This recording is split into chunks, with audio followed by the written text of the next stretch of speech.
শুক্রবারে নামাজের পরে আমরা তাশরিফ ভাইয়াকে নিয়ে চলে গিয়েছিলাম ইউনিকর্নে। সেখানে ফার্স্টে সে হেয়ার ট্রিম করালো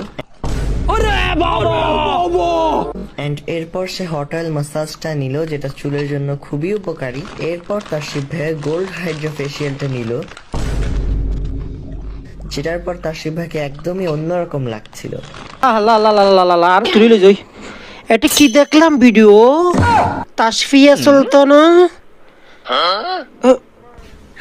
এটা তো দেখতেছি বিশালা এটা তো দেখতেছি ওই কমিয়াকিদের একজন মাঝে মধ্যে বয়ান করে ওই তাশরিফ আনা তাশরিফ। আমিও কত মনে করছিলাম তাসফিয়া সুলতানা। ওডো, তুমি একজন হাফেজে কোরআন, তুমি বিউটি পার্লারে গেছো মেকআপ করার জন্য, ফেসিং করার জন্য। হাই রে, কাল কিয়ামতের মাঠে কি জবাব দিবা তুমি? আবার মাঠে ময়দানের মানুষকে হেদায়েতের ওয়াজ করো। হ্যাঁ, তোমাদের কাছ থেকে কি হেদায়েত আশা করা যায়?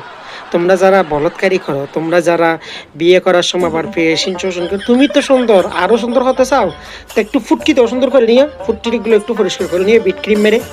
কারণ তোমাকে যারা তোমার বউ উল্টো ফুটকি মেরে দিতে পারে, তোমার তো নাই, তোমার তো মাজার ফা নাই, কি আর করবা?